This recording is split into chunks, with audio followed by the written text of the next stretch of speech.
Hello আসসালামু আলাইকুম guys, আপনারা সকলে কেমন আছেন? আশা করি অনেক অনেক অনেক বেশি ভালো আছেন। তো আজকের ভিডিওর মধ্যে আমরা যে ফোনটাকে নিয়ে কথা বলবো সেটা কিন্তু আসলে গেমিং বিস্ট, আর এই ফোনটির ওভারঅল লুক কিন্তু জোস।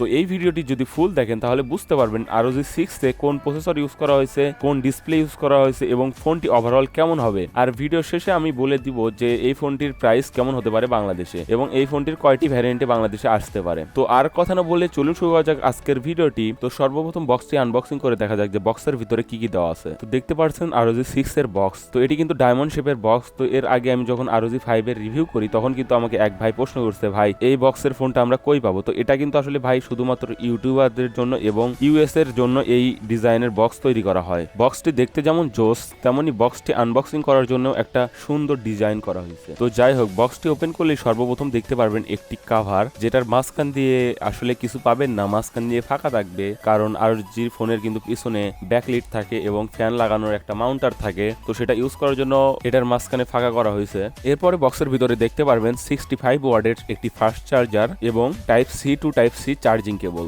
যে কেবলটা কিন্তু একটা ব্রেডেড কেবল, যে কারণে কেবল কোয়ালিটি কিন্তু অনেক ভালো হবে এবং ছিঁড়ার ভয় অনেক কম থাকবে। এই ফোনটির ডাইন পাশে একটি এক্সট্রা চার্জিং পোর্ট ইউজ করা হয়েছে, কারণ এই ফোনটিতে একটি এক্সট্রা ফ্যান লাগানো যায় যাতে করে হেভি গেমিং এর সময়ও ফোনটি ঠান্ডা থাকে এবং বেস্ট পারফরমেন্স প্রোভাইড করতে পারে। তো কথা বলা যাক ফোনটির বিল্ড কোয়ালিটি নিয়ে। এই ফোনটির ফ্রন্টে পাচ্ছেন গরিলা গ্লাস ভেক্টাসের প্রোটেকশন এবং ব্যাকে পাচ্ছেন গরিলা গ্লাস 3 প্রোটেকশন, আর ফ্রেমটা তৈরি করা হয়েছে অ্যালুমিনিয়াম দ্বারা। এই কারণে ফোনটি কিন্তু বিল্ড কোয়ালিটি অনেক ভালো হবে এবং পরে গেলে ভাঙার চান্স অনেক কম থাকে। ব্যাকে যদি গরিলা গ্লাস 5 অথবা গরিলা গ্লাস 6 এর প্রোটেকশন ইউজ করা যাইতো তাহলে কিন্তু ফোনটা আরো ভালো হইতো। আর ফোনটিতে ডুয়েল ন্যানো সিম ইউজ করা যাবে। আর এই ফোনটি IPX4 ওয়াটার রেজিস্ট্যান্ট সার্টিফাইড। এখন আসা যাক ফোনটির ডিজাইনের কথায়। তো এই ফোনটির ডিজাইন কিন্তু আসলেই অনেক মারাত্মক করা হয়েছে, অনেক গর্জিয়াস এবং অনেক প্রিমিয়াম ডিজাইন করা হয়েছে এই ফোনটির। আর যে কেউ দেখলেই অনেক ভালো লাগবে তাকে এই ডিজাইনটি, আমার মনে হয়। তো ফোনটি কিন্তু দুইটা কালারে আপনি অ্যাভেলেবেল পাবেন, একটা হচ্ছে ব্ল্যাক এবং একটি হচ্ছে হোয়াইট। তো দুইটা কালারই কিন্তু জোস, তবুও আমার কাছে হোয়াইট কালারটা অনেক জোস লাগে। তো আমার কাছে কিন্তু ডিজাইনটা আসলে অনেক সুন্দর লাগছে। তো আপনাদের কার কাছে কেমন লাগছে অবশ্যই কমেন্ট করে জানিয়ে দিতে ভুলবেন না।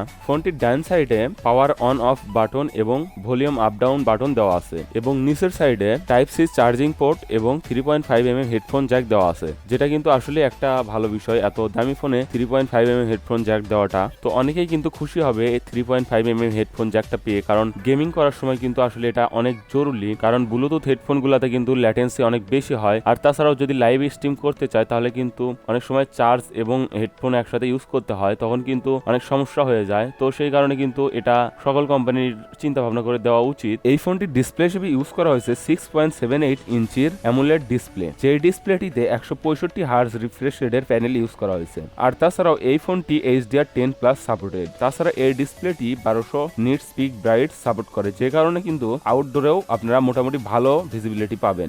এই ফোনটির screen to body ratio 82.2%, resolution 1080p into 2448 pixels, PPI density 395। ডিসপ্লেটি প্রোটেকশন হিসেবে ইউজ করা হয়েছে কর্নিং গরিলা গ্লাস ভেক্টাসের প্রোটেকশন, যেটা কিন্তু কর্নিং গরিলা গ্লাস 6ও বলা যায়। এই ফোনটির অপারেটিং সিস্টেম হিসেবে ইউজ করা হয়েছে অ্যান্ড্রয়েড 12, যেটা কিন্তু স্টক অ্যান্ড্রয়েডের ফিল দিবে আপনাদেরকে। এই ফোনটির চিপসেট হিসেবে ইউজ করা হয়েছে Qualcomm Snapdragon 8 Gen 1 Plus 4 nanometer octa-core SoC, GPU Adreno 730। এই ফোনটিতে যে প্রসেসরটা ইউজ করা হয়েছে সেটা কিন্তু আসলে অনেক মারাত্মক প্রসেসর এবং এই ফোনটি দ্বারা কিন্তু সকল গেমই একদম বাটারি স্মুথলি খেলতে পারবেন। আর ডিসপ্লেটিতে যেহেতু 165 হার্জের রিফ্রেশ রেটের প্যানেল ইউজ করা হয়েছে, সেই কারণে কিন্তু যারা গেমার তারা কিন্তু গেম খেলে অনেক মজা পাবেন এই ফোনটি দ্বারা। আর সকল গেমই প্রায় ম্যাক্স সেটিংসে খেলতে পারবেন এই ফোনটি দ্বারা। আর যেহেতু শুধুমাত্র অ্যান্ড্রয়েড 12 ইউজ করা হয়েছে, সেই কারণে যারা স্টক অ্যান্ড্রয়েড পছন্দ করেন তারা কিন্তু এখান থেকে অনেক ভালো স্টক অ্যান্ড্রয়েডের এক্সপিরিয়েন্স পাবেন। এই ফোনটির স্টোরেজ টাইপ হিসেবে ব্যবহার করা হয়েছে UFS 3.1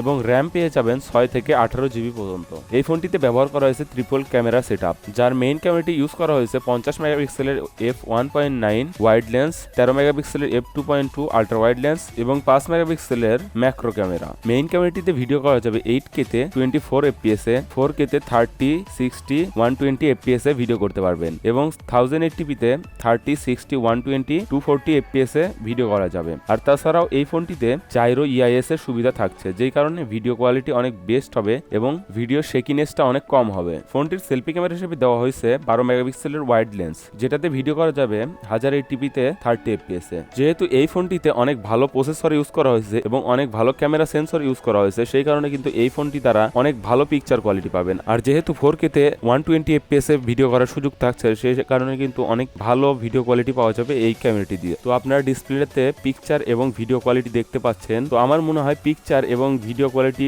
অনেক ভালো পাবেন এই ফোনটি দ্বারা আপনারা। আর তাছাড়া যেহেতু ভালো প্রসেসরের সঙ্গে ভালো ক্যামেরা যখন ইউজ করা হয়, তখন কিন্তু ক্যামেরা কোয়ালিটি আসলে অনেক বেশি ভালো হয়ে যায়। তো পিকচারগুলোতে কিন্তু অনেক ভালো পরিমাণে ডিটেলস ক্যাপচার করছে, তাছাড়াও শার্পনেস অনেক ভালো। আর যেহেতু এটি ROG-র ফোন, সেই কারণে কিন্তু এই ফোনটিতে আপনারা সোশ্যাল মিডিয়া রেডি ফটো পাবেন না, যেটা বিউটি প্লাস ফটোর মতো, এটা কিন্তু পাবেন না। এটাতে কিন্তু আপনারা র ছবি পাবেন বেশিরভাগ সময়। আর তাছাড়া কালার বুস্টিংটা তেমন চোখে পড়ে না, যেহেতু এটি রগের ফোন, সেই কারণে কিন্তু এটাতে র ছবিটাই বেশি প্রোভাইড করে। আর ভিডিও কোয়ালিটিও হবে অনেক জোস, কারণ এখানে 120 fps কিন্তু ইউজ করা হয়েছে, যে কারণে কিন্তু ভিডিওর যে জিটারটা সেটা কিন্তু লক্ষ্য করবেন না, যেটা জেলি ইফেক্টের মতো, সেটা কিন্তু অনেক কম লক্ষ্য করবেন ভিডিওতে। আর তাছাড়াও যেহেতু ভিডিওতে ইআইএস এর সাপোর্ট আছে, সেই কারণে কিন্তু ভিডিও কোয়ালিটি অনেক ভালো পাবেন, ভিডিওতে শেকিনেসটা অনেক কম হবে। তো ওভারঅল সকল দিক বিবেচনা করলে দেখা যায় যে ফোনটির ক্যামেরা কোয়ালিটি আসলেই বেটার। এই ফোনটি আনলক করার জন্য দেওয়া আছে আন্ডার ডিসপ্লে ফিঙ্গারপ্রিন্ট সেন্সর, যেটা অনেক ফাস্ট এবং অ্যাকিউরেট। এই ফোনটির ব্যাটারি হিসেবে দেওয়া আছে 6000 mAh lithium polymer non removable battery,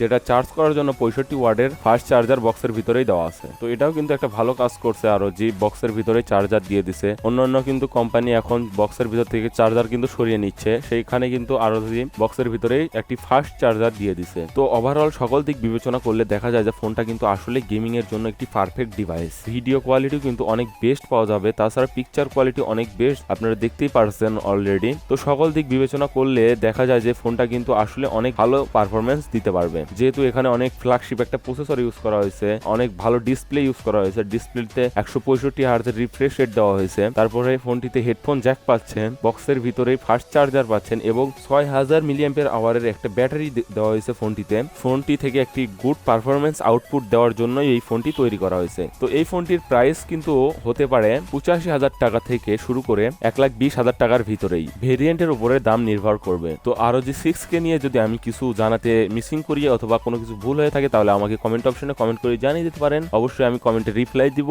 আর এটাই ছিল আমাদের আজকের ভিডিওটা যদি আপনাদের একটু ভালো লেগে থাকে, একটু বড় এসে থাকে, তাহলে ভিডিওতে লাইক করে দিতে পারেন। আর যদি এখন পর্যন্ত আমাদের চ্যানেলটি সাবস্ক্রাইব না করে থাকেন, তাহলে এখনই সাবস্ক্রাইব করে দিতে পারেন, কারণ আপনার একটি সাবস্ক্রাইবের কারণে আমাদের এই ছোট্ট পরিবারটি আরো একটু এগিয়ে যেতে পারে। Thank you for watching our full video.